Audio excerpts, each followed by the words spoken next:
बिल्कुल भी ये उम्मीद नहीं थी कि उससे भी आगे 215 नंबर आ जाएंगे।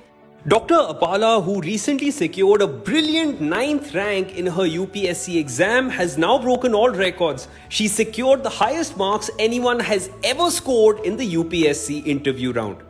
जो पहला सवाल था इंटरव्यू रूम में घुसते ही, वो सबसे पहला सवाल था कि ये जो अपाला नाम है इसका क्या मतलब है। अपाला जो है वो ऋग्वेदिक पीरियड में एक बहुत ही प्रोमिनेंट फीमेल फिगर हम कह सकते हैं, जिन्होंने हमारी ऋग्वेदिक रचनाओं में बहुत सारे कॉन्ट्रीब्यूशंस किए हैं और ख़ुद वो एक फीमेल ऋषि थी उस टाइम की।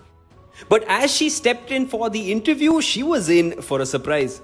इंटरव्यू तो मेरा लंबा चला था, मेरा इंटरव्यू कम से कम 35 से 40 मिनट चला था और चूँकि मैं आखिर में जाने वाली कैंडिडेट थी, इसलिए शुरुआत में मुझे थोड़ी घबराहट लग रही थी कि आखिर में हूँ तो क्या पता कम छोटा चले या जल्दी से ख़त्म हो जाए।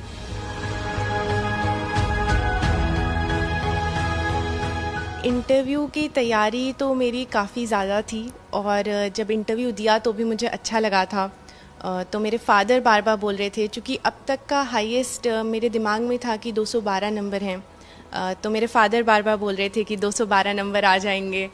लेकिन हाँ, बिल्कुल भी ये उम्मीद नहीं थी कि उससे भी आगे 215 नंबर आ जाएंगे। As the world takes note of Dr. Apala's achievements, she shared her mantra of success, which has more to do with herself rather than her books. मुझे लगता है सेल्फ़ कॉन्फिडेंस बहुत ज़्यादा ज़रूरी है इस एग्ज़ाम में, भले ही कोई भी स्टेज हो, प्रीलिम्स, मेंस या इंटरव्यू। खुद पे भरोसा रखना और खुद को काम और कंपोज्ड रखना बहुत ही ज़्यादा ज़रूरी है। Apala wants to make a better policy abroad and serve the country at the global level.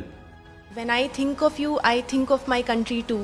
And when I salute you, I salute my country too.